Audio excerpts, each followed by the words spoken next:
Friends, मैं नीता भास्कर आप सभी लोगों का अपने यूट्यूब चैनल पर स्वागत करती हूँ। और आप यूपी टेट की प्रैक्टिस सेट कर रहे हैं और 21 प्रैक्टिस सेट हैं इसमें। और हमने अब तक 9 प्रैक्टिस सेट कंप्लीट कर लिए हैं। आशा करती हूँ वीडियो पसंद आती होगी। पसंद आए तो लाइक शेयर कमेंट अवश्य करिएगा। और जो लोग चैनल पर नए हैं चैनल को सब्सक्राइब अवश्य कर लेंगे, बेल आइकन जरूर प्रेस कर देंगे जिससे नई वीडियो की नोटिफिकेशन भी आपको मिलती रहे। और इसके अलावा हिस्ट्री और पॉलिटिकल साइंस में पढ़ाती हूँ और किसी भी एग्जाम के लिए इम्पॉर्टेंट है पॉलिटिकल और हिस्ट्री की जो वीडियो है, तो किसी भी एग्जाम के लिए आप देख सकते हैं प्लेलिस्ट में जाके पहले की वीडियो। और आप नए हैं तो चैनल को सब्सक्राइब अवश्य कर लें। और चलते हैं हम प्रैक्टिस सेट 10 है हमारा ये, और बाल विकास एवं शिक्षा शास्त्र भाग फर्स्ट। और आपका 23 जनवरी को एग्जाम होना है, ठीक है। तो चलिए शुरू करते हैं। फर्स्ट क्वेश्चन है, विकास की किस अवस्था में बुद्धि का अधिकतम विकास होता है? तो किस अवस्था में होता है विकास की? ठीक है, शैशवावस्था में तो कोई मतलब नहीं है, बुद्धि का अधिकतम विकास पूछा है, ठीक है। शैशवावस्था, फिर बाल्यावस्था, और उसके बाद है किशोरावस्था, प्रौढ़ावस्था। तो जाहिर है कि किशोरावस्था में सबसे अधिक जो है बुद्धि का विकास होता है, ठीक है। बालक की बुद्धि का विकास सबसे अधिक जो है किशोरावस्था में होता है। और बालक की लंबाई भी बढ़ती है और बालक के दिमाग की वृद्धि इसमें होती है, ठीक है। हर चीज की वृद्धि ज्यादातर किशोरावस्था में होती है। नेक्स्ट है, शिशु का अधिकांश व्यवहार आधारित होता है मूल प्रवृत्ति पर, नैतिकता पर, वास्तविकता पर या ध्यान पर? और सेकंड क्वेश्चन का राइट आंसर जैसा कि मूल प्रवृत्ति पर, ठीक है। शिशु जो होता है, बालक होता है, छोटा बच्चा, उसका अधिकतर क्या होता है, उसका जो है व्यवहार किस पर आधारित होता है? जो मूल प्रवृत्ति है, ठीक है, उस पर आधारित होता है, ठीक है। नेक्स्ट क्वेश्चन है, ब्राहा अभ्यास के आधार पर व्यक्तित्व का वर्णन कहा जाता है? गहन दृष्टिकोण, सतही दृष्टिकोण, मानकीय दृष्टिकोण या परीक्षणात्मक दृष्टिकोण? और थर्ड क्वेश्चन का हमारा राइट आंसर हो जाएगा ऑप्शन 2, सतही दृष्टिकोण, ठीक है। सतही दृष्टिकोण हो जाएगा ये। नेक्स्ट क्वेश्चन है, फोर्थ क्वेश्चन है, व्यक्तिगत भेद पाए जाते हैं बुद्धि स्तर, अभिवृत्ति में, गतिवाही योग्यता में, ये सभी? और फोर्थ क्वेश्चन का राइट आंसर हो जाएगा ए सभी, ठीक है। ये सभी राइट आंसर है हमारा इसमें। नेक्स्ट है, चिंतन प्रारंभ होने के लिए क्या आवश्यक है? पूर्वानुभव, भाषा, तर्क या समस्या? तो चिंतन प्रारंभ कैसे होगा है, कैसे हो सकता है चिंतन प्रारंभ? उसके लिए समस्या होनी चाहिए। जब कोई समस्या होगी तभी ना हम उस पर विचार करेंगे, उस पर चिंतन करेंगे, ठीक है, कि उसकी समस्या का हल कैसे ढूंढा जाए, ठीक है। तो इसलिए चिंतन क्या है, प्रारंभ होने के लिए आवश्यक है समस्या, किसी समस्या का होना चिंतन के लिए बिल्कुल आवश्यक है, क्योंकि जब तक कोई समस्या नहीं होगी तो हम चिंतन ही नहीं करेंगे। 6 क्वेश्चन है, बुद्धि लब्धि संप्रत्यय विकसित किया? बिने ने, रीड ने, टर्मन ने, कैटले ने? और राइट आंसर हो जाएगा इसका 3, टर्मन ने, ठीक है। बुद्धि लब्धि जो संप्रत्यय विकसित किया है वो किसने किया है? वो किया है टर्मन ने, ठीक है। और बुद्धि लब्धि का कैसे निकाला जाता है? जैसे ऐसे है, देखिए, बुद्धि, ठीक है, बुद्धि लब्धि, ठीक है, बुद्धि लब्धि, और बराबर हो जाएगा इसके, ठीक है। यहाँ पे जैसे बराबर, यहाँ पे आगे क्वेश्चन है तो बराबर हो जाएगा मानसिक आयु, पहले बच्चे की मानसिक आयु, ठीक है, मानसिक आयु बटे शारीरिक आयु, इस और फिर उसके बाद गुणे, ठीक है, 100। इस तरीके से बुद्धि लब्धि निकाली जाती है। बच्चे की पहले मानसिक आयु देखते हैं, उसके बाद उसकी शारीरिक जो आयु होती है, ठीक है। क्योंकि मानसिक आयु जो होती है, जैसे मान लीजिए मानसिक आयु कैसे पता चलती है किसी बच्चे की? किसी बच्चे की उम्र है 10 साल और उसने 12 साल के बच्चे का जो प्रश्न है, मान लीजिए 6ठी क्लास का बच्चा है और उसने 8वीं क्लास का या 7वीं क्लास का 8वीं क्लास का उसने हल कर दिया, तो इससे उसकी बुद्धि लब्धि मानी जाती है। मान लीजिए 10 साल का बच्चा और उसने 12 साल के जो बच्चे क्वेश्चन हल करते हैं उसको उसने हल कर दिया, तो उसकी बुद्धि लब्धि कितनी हो जाएगी? 12। और उसकी वास्तविक आयु कितनी हो जाएगी? उसकी वास्तविक आयु हो जाएगी 10। तो 10 साल का जो बच्चा है वो 12 साल के बच्चे का प्रश्न हल करता है, तो उसकी मानसिक आयु 12 हो जाएगी और शारीरिक आयु हो जाएगी 10, ठीक है, इस तरीके से निकाला जाता है। चलिए, विद्यार्थियों के पोर्टफोलियो के लिए सामग्री का चयन करते समय, ठीक है, डैश का जरूर होना चाहिए विद्यार्थी समावेशन, अभिभावकों समावेशन, विद्यार्थियों बहिष्करण, अन्य शिक्षकों समावेशन। ठीक है, 7वां क्वेश्चन है और 7वां क्वेश्चन का जो हमारा राइट आंसर हो जाएगा वो हो जाएगा 1, विद्यार्थियों समावेशन। ठीक है, विद्यार्थियों यहाँ पे विद्यार्थियों हो जाएगा और यहाँ पे हो जाएगा समावेशन। ठीक है, नेक्स्ट क्वेश्चन है, विद्यार्थी व्यक्तित्व भिन्नता प्रदर्शित करते हैं, अतः शिक्षक को अधिगम की एक समान गति पर बल देना चाहिए, कठोर अनुशासन सुनिश्चित करना चाहिए, परीक्षाओं की संख्या बढ़ा देनी चाहिए, या सीखने के विविध अनुभवों को उपलब्ध कराना चाहिए। और 8 क्वेश्चन का जो हमारा राइट आंसर हो जाएगा, आंसर 4 हो जाएगा, सीखने के विविध अनुभवों का अध्ययन जो है अनुभवों को उपलब्ध कराना चाहिए। ठीक है, नेक्स्ट क्वेश्चन देखते हैं। 9वां क्वेश्चन है, प्रायः विद्यार्थियों की त्रुटियां डैश की ओर संकेत करती हैं कि वे कैसे सीखते हैं, विद्यार्थियों का सामाजिक आर्थिक स्तर, यांत्रिक अभ्यास की आवश्यकता, सीखने की अनुपस्थिति। ठीक है, 9वां क्वेश्चन का राइट आंसर हो जाएगा 1, वे कैसे सीखते हैं। ठीक है, प्राय विद्यार्थियों की त्रुटियां कि वह कैसे सीखते हैं की ओर संकेत करती हैं। नेक्स्ट क्वेश्चन है 10th क्वेश्चन, अधिगम अनुभवों को इस प्रकार से आयोजित किया जाना चाहिए जिससे अधिगम को सार्थक बनाया जा सके, जिससे अधिगम को सार्थक बनाया जा सके। नीचे दिए गए अधिगम अनुभवों में से कौन सा बच्चों के लिए सार्थक अधिगम को सुगम नहीं बनाता है? विषय वस्तु की केवल याद करने के आधार पर पुनरावृत्ति, विषय वस्तु पर प्रश्न बनाना, प्रकरण पर परिचर्चा और वाद विवाद, प्रकरण पर प्रस्तुतिकरण। और 10th क्वेश्चन का राइट आंसर हो जाएगा विषय वस्तु की केवल याद करने के आधार पर पुनरावृत्ति। ठीक है, ये हो जाएगा। नेक्स्ट क्वेश्चन देखते हैं और नेक्स्ट क्वेश्चन हमारा है 11th क्वेश्चन, बच्चों को शाब्दिक या गैर शाब्दिक, ठीक है, बच्चों को शाब्दिक या गैर शाब्दिक दंड देने का परिणाम होता है। ठीक है, बच्चों को शाब्दिक या गैर शाब्दिक दंड देने का परिणाम होता है उन्हें कार्य करने के लिए प्रेरित करना, बच्चे की छवि की सुरक्षा करना, उनके अंकों में सुधार करना, उनकी स्वयं के प्रति अवधारणा को जो है नष्ट करना। ठीक है, ये और इसमें हम देखते हैं इसका हमारा राइट आंसर क्या हो जाएगा। इसका हमारा राइट आंसर हो जाएगा बच्चों को शाब्दिक और गैर शाब्दिक दंड देने का परिणाम होता है और राइट आंसर हो जाएगा 4, उनकी स्वयं के प्रति अवधारणा को नष्ट करना। ठीक है, ये हो जाएगा। सीखने का सर्वाधिक उपयुक्त अर्थ है कौशल अर्जन, ज्ञानार्जन, व्यवहार में परिमार्जन, वैयक्तिक समायोजन। तो उपयुक्त अर्थ क्या होता है सीखने का? ठीक है, इसका अर्थ हो जाता है व्यवहार में परिमार्जन। ठीक है, इसका क्या अर्थ हो जाएगा? व्यवहार में परिमार्जन होना।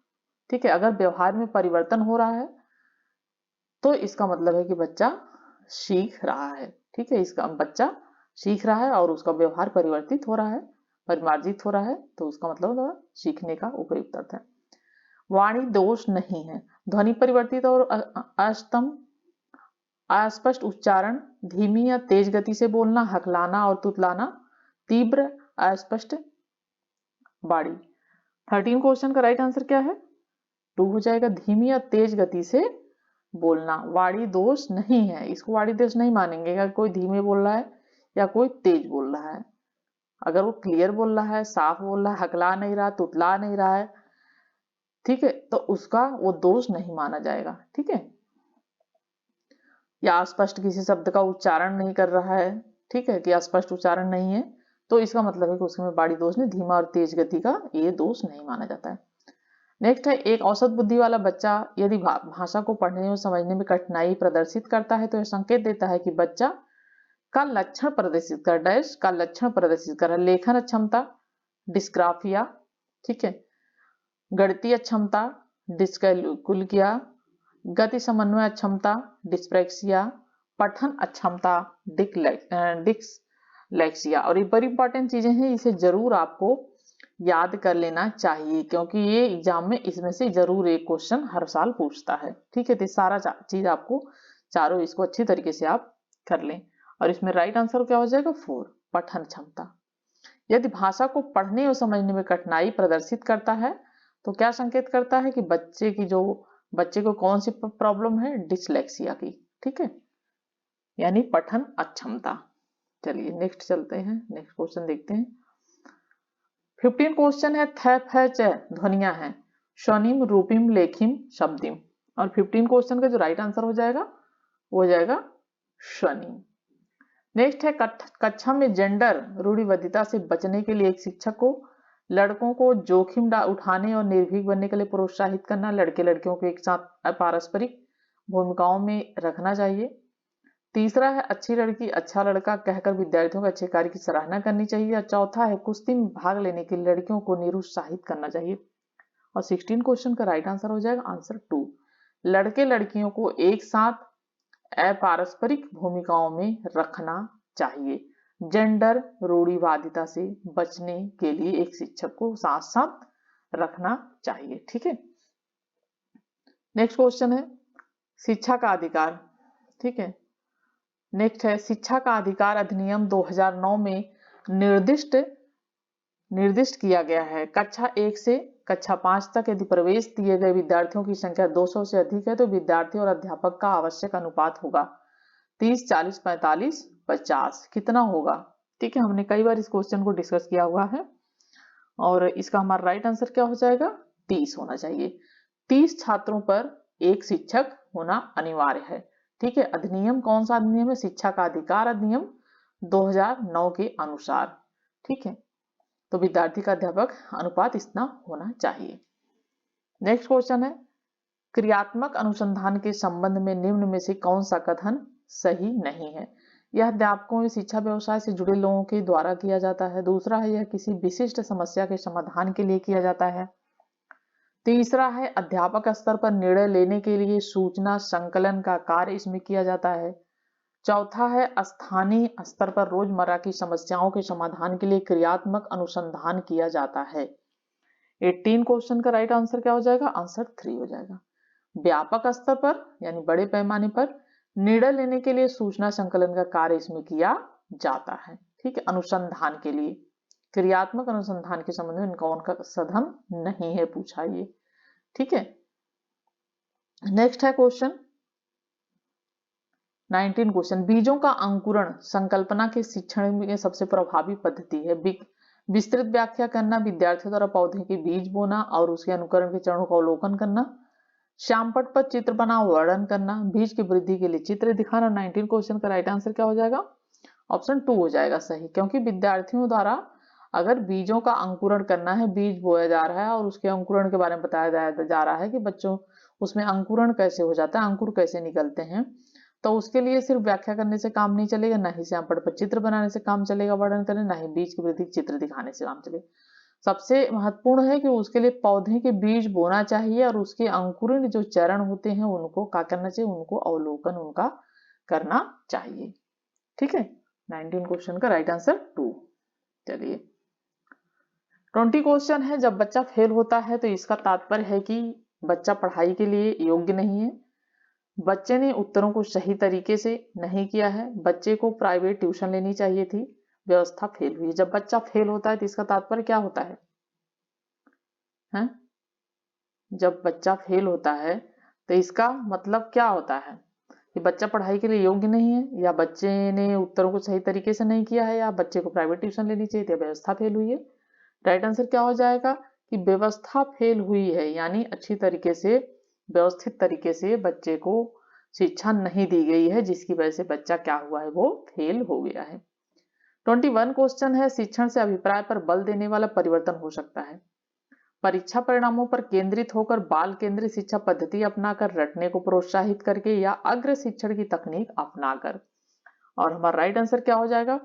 बाल केंद्रित शिक्षा पद्धति अपनाकर। ठीक है, 22 क्वेश्चन है वह कौन सा स्थान है जहां बच्चे में संज्ञानात्मक विकास को सबसे बेहतर तरीके से परिभाषित किया जा सकता है? खेल का मैदान, विद्यालय में कक्षा पर्यावरण, सभागार घर।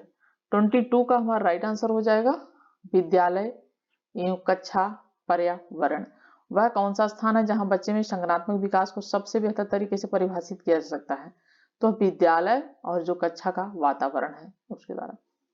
23 क्वेश्चन, निम्न में से कौन सा बुद्धिमान बच्चे का लक्षण नहीं है? ठीक है, वह जो लंबे निबंधों को बहुत जल्दी रटने की क्षमता रखता है, वह जो प्रवाहपूर्ण एवं उचित तरीके से संप्रेषण की क्षमता रखता है यानी बातचीत करने की क्षमता रखता है, वह जो अमूर्त रूप से सोचता है, वह जो नए परिवेश में स्वयं को समायोजित कर सकता है यानी नया परिवेश है तो नया वातावरण है तो उसमें स्वयं को क्या करता है, उसमें समायोजित कर लेता है, उनके साथ घुल मिल जाता है। तो बुद्धिमान बच्चे का लक्षण पूछा है कि क्या नहीं है, पहले तो हाँ या नहीं पे आपको ध्यान देना है। ठीक है, और इसका हमारा राइट आंसर क्या हो जाएगा? वह जो लंबे निबंधों को बहुत जल्दी रटने की क्षमता रखता है तो बुद्धिमान बच्चा वो कहलाएगा।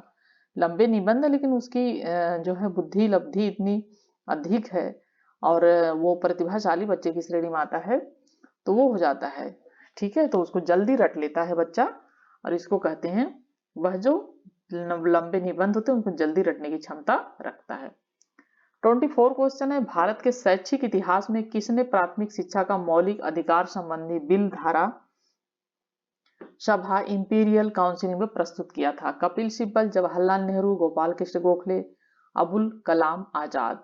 और 24 का हमारा राइट आंसर क्या हो जाएगा? ऑप्शन 3 हो जाएगा गोपाल कृष्ण गोखले। ठीक है, 24 का क्या राइट आंसर हो जाएगा? गोपाल कृष्ण गोखले। मूल्यांकन से अभिप्राय है, मूल्यांकन से क्या मतलब है? मूल्यांकन का क्या अर्थ है? छात्रों की आवश्यकता का पता लगाना फर्स्ट, सेकंड है छात्रों की बुद्धि का पता लगाना, तीसरा है छात्रों के अधिगम की सफलता व असफलता का अध्ययन करना और फोर्थ है स्वास्थ्य परीक्षण करना। और 25 क्वेश्चन है और 25 क्वेश्चन का राइट आंसर क्या हो जाएगा?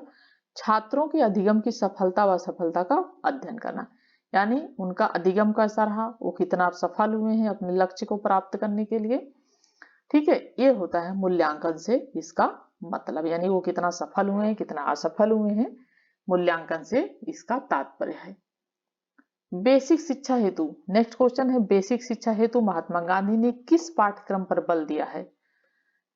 नृत्य कला केंद्रित, हस्तकला केंद्रित, पुस्तकला केंद्रित या संगीत कला?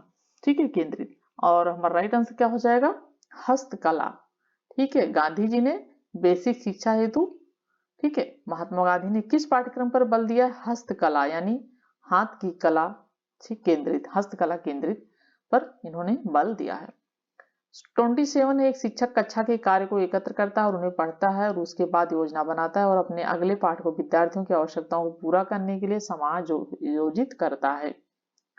वह कह रहा है सीखने का आकलन, सीखने के रूप में आकलन, सीखने के लिए आकलन, सीखने के समय का आकलन। और 27 क्वेश्चन है, राइट आंसर ऑप्शन 3 सीखने के लिए आकलन। ठीक है, नेक्स्ट क्वेश्चन देखते हैं 28 क्वेश्चन। 28 है, वे शिक्षक जो विद्यालय आधारित आकलन के अंतर्गत कार्य करते हैं उन पर अधिक कार्य का बोझा रहता है क्योंकि उन्हें सोमवार की परीक्षा सहित अक्सर परीक्षा लेनी पड़ती है। दूसरा है उन्हें प्रत्येक विद्यार्थी को प्रत्येक विषय में परियोजना कार्य देना पड़ता है। तीसरा, विद्यार्थियों के मूल्यों और अभिवृत्तियों का आकलन करने के लिए रोजाना उनका सूक्ष्म अवलोकन करते हैं। चौथा है व्यवस्था के लिए स्वामित्व की भावना रखते हैं। और 28 क्वेश्चन है और राइट आंसर हो जाएगा ऑप्शन 4 व्यवस्था के लिए स्वामित्व की भावना रखते हैं। ठीक है, कोहलबर्ग ने प्रस्तुत किए हैं संज्ञानात्मक विकास के चरण, शारीरिक विकास के चरण, संवेगात्मक विकास के चरण, नैतिक विकास के चरण। और 29 का हमारा राइट आंसर हो जाएगा आंसर 4 नैतिक विकास के चरण। ठीक है, 29 हो गया हमारा और हमारा 30 क्वेश्चन और लास्ट क्वेश्चन है इस पार्ट का।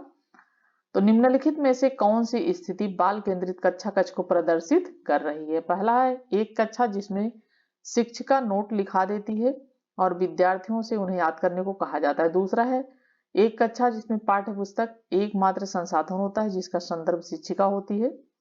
ये क्या है? बाल केंद्रित शिक्षा। ठीक है, पहले जैसे शिक्षक केंद्रित होती थी जो है शिक्षा, आज क्या है? बाल केंद्रित। एक कक्षा जिसमें पाठ्य पुस्तक एकमात्र संसाधन होता है, जिसमें संदर्भ शिक्षिका देती है। एक कक्षा जिसमें विद्यार्थी समूह में बैठे हैं और शिक्षिका बारी बारी से प्रत्येक समूह में जा रही है। चौथा है एक कक्षा जिसमें विद्यार्थियों का व्यवहार शिक्षिका द्वारा दिए जाने वाले पुरस्कार और दंड से संचालित होता है। 30 क्वेश्चन का राइट आंसर है ऑप्शन 3। एक कक्षा जिसमें विद्यार्थी समूहों में बैठे हैं और शिक्षिका क्या कर रही है, बारी बारी से प्रत्येक समूह में जा रही है। ये है बाल केंद्रित शिक्षा।